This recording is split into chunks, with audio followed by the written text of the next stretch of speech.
ఇక్కడ మీ కార్మికులకు సంబంధించి క్వార్టర్స్ కేటాయించారు చాలా మంది. ఎట్లా ఉంది క్వార్టర్స్ సంబంధించిన పరిస్థితి? కోటర్ల పరిస్థితి దాదాపుగా 50 సంవత్సరాల సీనియర్ నిండిన కోటర్స్ ఉన్నాయి. ఈ రోడ్డుకు మనము పోతా ఉంటే మీటర్ లోతును రేకుల కోటర్స్, డీ టైప్ కోటర్స్ ఉంటాయి. ఆ కోటర్స్ ను కూడా బాగు చేయాల్సిన పరిస్థితులు ఇప్పుడు సింగరేణి దగ్గర లేవు. ఎందుకంటే 29,000 కోట్లు రాష్ట్ర ప్రభుత్వం తీసుకున్నాం కాబట్టి వాళ్ళ దగ్గర డబ్బు లేదు. ఆ డబ్బు లేక మేము కూడా అడుగుతా ఉన్నాం. ఈ కోటర్లన్నీ కూడా కాలం చెల్లిన కోటర్లన్నీ కూడా కూల్చేసి మాకు డబుల్ బెడ్రూమ్ కావాలని చెప్పి డిమాండ్ చేస్తా ఉన్నాం. ఎందుకు డిమాండ్ చేస్తా ఉన్నాం అంటే మేము 39,000 మంది కార్మికులు ఉన్నాం, 50,000 కోటాలు ఉన్నాయి. ఈ కోటాలన్నీ ఏదైతే కాలం చెల్లిన కోటాలు ఉన్నాయో ఆ రేకుల కోటర్స్ అన్నిటిని కూల్చేసి డబుల్ బెడ్రూమ్ కోటర్స్ తీసుకురావాలని చెప్పి డిమాండ్ చేస్తున్నాం. గత ప్రభుత్వం కూడా ప్రజలందరికీ డబుల్ బెడ్రూమ్ కోటర్స్ ఇచ్చింది, మాకు లేవని చెప్పి అడుగుతా ఉన్నాం. దాని మీద పోరాటం చేస్తా ఉన్నాం. అంటే ఇప్పుడు ఉన్న అక్కడ పరిస్థితులలో గానీ వాటరు, అదే విధంగా అక్కడ సమస్యలు ఉన్నాయా లేదంటే అంత ప్రశాంతంగా ఉందా? వాటర్ సమస్య తీవ్రంగా ఉంది.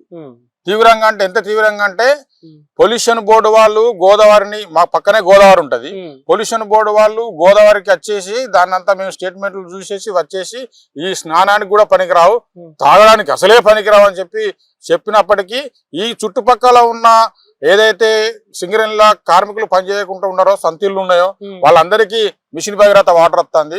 మేము మురికి నీళ్లు తాగి డ్రైనేజీ వాటర్ తాగి మేము హాస్పిటల్ పాలవుతా ఉన్నాం అని చెప్పి ఈ సమస్య మీద తీవ్రంగా ప్రయత్నం చేసినాం, తీవ్రంగా పోరాడినాం. ఆ పోరాటం మేరకు ఈ రోజు గోదావరి కని రామగుండం పారిశ్రామిక ప్రాంతంలో 10 RO ప్లాంట్లు సింగరేణి యాజమాన్యం తీసుకొచ్చింది. అందులో 5 ఇప్పటికి ప్రారంభమైనాయి.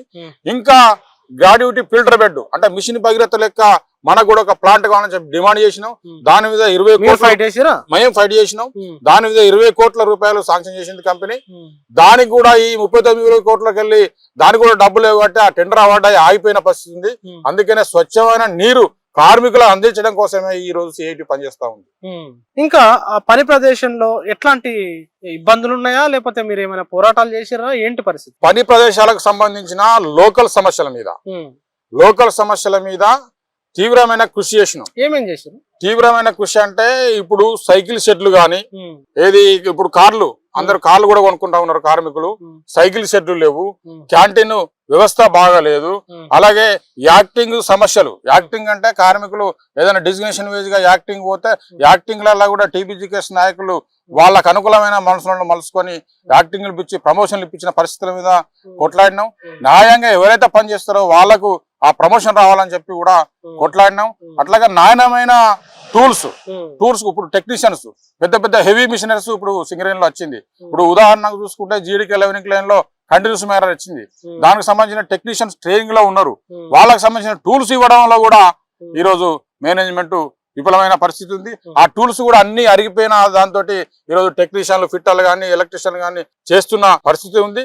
అంటే సేఫ్టీ విషయంలో నిఖచ్చితంగా చెప్పాలంటే సేఫ్టీ విషయంలో ప్రగాఢాలు పలుకుతున్న ఈ యాజమాన్యము ఏదైతే ఎఫిషియన్స్ కార్మికులు ఉంటారో వాళ్ళతోటి సేఫ్టీ కమిటీ లేకుండా, అదే ప్రధానంగా ఇదే ప్రశ్న నేను అడగబోతున్నా. సేఫ్టీ కమిటీలకు సంబంధించి మీ సంఘాలు, కార్మిక సంఘాలే, గెలిచిన కార్మిక సంఘాలు సేఫ్టీ కమిటీలలో వాళ్ళ లాబియర్లను పెడితే ఎట్లా సేఫ్టీ ఉంటది? అది మీ సంఘాల ఫెయిల్యూర్ కదా. అది అదే మేము చెప్తా ఉన్నాం.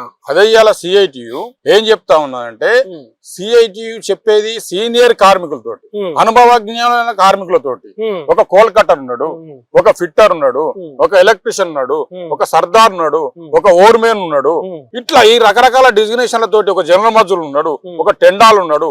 ఈ రకరకాల డిజిగ్నేషన్ తోటి సీనియర్ కార్మికులు అనుభవజ్ఞాలు ఉంటారు కదా, వాళ్ళకి సంబంధించిన సేఫ్టీ కమిటీలలో పెడితే వాళ్ళు సేఫ్టీ కోసం మంచి సజెషన్స్ ఇస్తారు కదా. ఆ రకమైన పనులు చేయట్లే.